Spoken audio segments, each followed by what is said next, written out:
گولوی صاحب، جو اصطلاحات خان صاحب نے گزشتہ 5 سال اپنے جلسوں میں جو استعمال کی، کل بھی انہوں نے بلکہ اپنی تقریر میں انہوں نے یہ بات کہی کہ کسی ڈاکو کو این آر او نہیں ملے گا. آپ کو لگتا ہے کہ وہ جو قوانین کا نفاذ تک پہنچائیں گے وغیرہ وغیرہ؟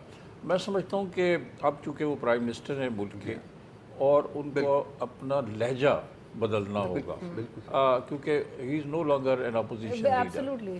دوسری بات یہ ہے کہ آج مجھے اس بات پہ بھی دکھ ہوا، مطلب میں گزشتہ 30 35 40 سال سے اس پیشے سے وابستہ ہوں، اور میں نے جنیجو کی حکومت سے لے کر آج تک جو انسٹالیشنز ہوئی ہیں گورنمنٹ کی، ان کے ڈسمسلز ہوئے ہیں، اسی ایوان صدر میں نے دیکھے ہیں. عموماً ایک اچھا آغاز ہوتا ہے جب پارلیمانی لیڈرز بھی موجود ہوں اس انسٹالیشن سیریمنی کے اندر.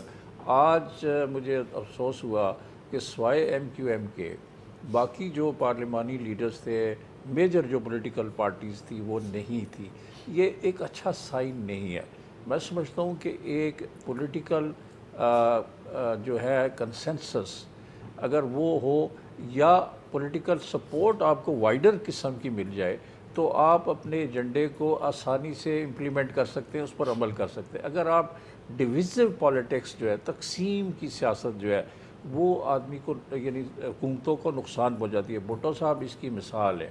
انہوں نے اپنی اپوزیشن کو اتنا زچ کیا کہ جب 77 میں ان پر تھوڑا سا کرائسس آیا، افتاد پڑی، وہ الیکشنز متنازع ہوئے، تو ساری کی ساری اپوزیشن، ان کی 9 جماعتیں اکٹھی ہو گئی اور انہوں نے اتنی خوفناک تحریک چلائی ان کے خلاف کہ الٹیمیٹلی اقتدار سے بھی گئے اور جان سے بھی گئے. تو میں سمجھتا ہوں کہ عمران خان صاحب کا یا ان کی ٹیم کا ایک ٹیسٹ ہے، امتحان ہے کہ وہ سیاسی جو اتنی زیادہ میچورٹی کا اظہار کریں اور تقسیم زیادہ جو ہے، وہ ڈویژن جو ہے اور فرکشن جو ہے، اس کو کم کرنے کی کوشش کریں تاکہ ان کی توجہ ڈسٹریکٹ نہ ہو اور وہ فوکس کرے اپنے ایجنڈے کے اوپر، جو کہ بہت بڑا ایجنڈا ہے جو کہ انہوں نے اپنے لیے منتخب کیا ہے.